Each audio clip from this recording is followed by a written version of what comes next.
நான் night shift போயிட்டு வந்து படுத்துட்டு இருந்தேன். எனக்கு சரியாக ஒரு 3 மணிக்கு ஃபோன் வந்துச்சு. இந்த மாதிரி எமர்ஜென்சிங்க, கொஞ்சம் சீக்கிரம் வந்து குழந்தைங்களை கூட்டு போங்கன்னாங்க. எனக்கு என்ன ஏதுன்னு ஒன்றும் புரியல. அடிச்சு பிடிச்சி ஓடியாந்து பார்த்தாங்க குழந்தை இறந்துருச்சு அப்படின்னாங்க. ஆனால் இது வரைக்கும் ரெஸ்பான்சிபிள் எதுவும் சொல்லலை. குழந்தை தட்டியில் விழுந்துருச்சு அப்படின்னு. உள்ளே போய் பார்த்தாக்கா ஒரு செப்டி டேங்க் ஒன்று இருக்குது. கேஜி படிக்கிற குழந்தைங்க, 3 வயசு குழந்தை தொட்டியில் விழுந்துருக்கு. அதை வந்து இறந்துருச்சுன்னு சொல்லலை, அவங்க பேரண்ட்டுக்கும் சொல்லலை. பொதுவாக எல்லாருக்குமே சொல்கிற மாதிரி எல்லாரையும் கூட்டு வச்சு குழந்தைங்களை அனுப்பிச்சு விட்டுக்கிட்டு இருக்காங்க.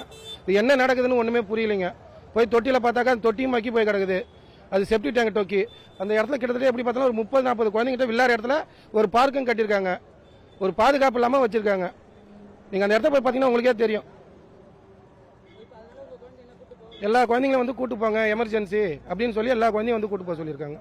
அவ்வளோ தண்ணியில பசங்க நீஞ்சிட்டு தான் சார். இந்த பள்ளிக்கூடம் வந்து இந்த Saint Mary's matriculation higher secondary school, இந்த பள்ளிக்கூடம் வந்து அவ்வளோ தண்ணியில மூழ்கடிச்சிட்டு இவங்க வந்து பழிவாங்கிற கோணத்தை இவங்க வந்து செயல்படுறாங்க சார். இது வந்து மிகவும் வருந்தத்தக்கது, கண்டிக்கத்தக்கது.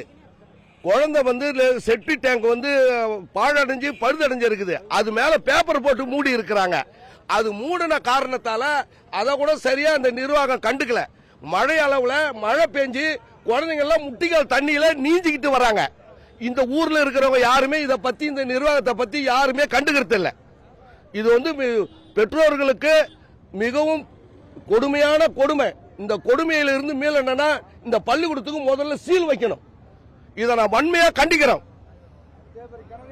மூடி பாத்தீங்களா, அத்தேபரி கிணறே பாத்தீங்களா, ஒரு சேஃப்டி கூட கிடையாது. அத்தேபரி கிணறு ஒரு சேஃப்டிக்கு இல்லாம இருக்குது. பிள்ளைங்க தான் பெஸ்ட் பெஸ்ட். பீஸ் மட்டும் கேட்டு வராங்க கரெக்டா. அரேண்டு கூட பீஸ் எக்ஸ்ட்ரா கேட்டு வராங்க தான். ஒரு இது கூட கிடையாது. புரியுங்களா? அது என்ன நடவடிக்கை எடுக்க சொல்லுங்க, அவ்வளவுதான். நிர்வாகம் இருக்கு. சின்ன சின்ன தொட்டி கிணறு என்ட்ரன்ஸ் நடு சென்டர்ல ஒரு பெரிய கிணறு இருக்குது. அந்த கிணறை வேலி போட்டு மூடி வச்சுக்கிறாங்க. நடு சென்டர்ல பிள்ளைங்க விளையாடுற இடத்துல பெரிய கிணறு இருக்குது. அந்த கிணறு வேலி போட்டு மூடிடுறாங்க. நாளைக்கு பசங்க தள்ளி அந்த கிணத்துல கூட உள்ள சான்ஸ் இருக்கு. உடனே இங்க மட்டும் இந்த ஸ்கூல் மட்டும் இல்ல, தமிழ்நாடு ஃபுல்லா எல்லா ஸ்கூல்லும் எதனா ஒன்று நடந்தாதான் ஆக்ஷன் எடுக்கிறாங்க.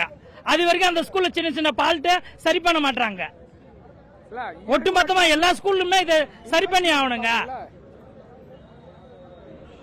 இல்ல வருஷத்துக்கு ஒரு டைம் இன்ஃபெக்ஷன் வந்துருவாங்க. ஸ்கூல் எப்படி இருக்கு என்ன நிலமனு பாத்துருப்பாங்கல்ல.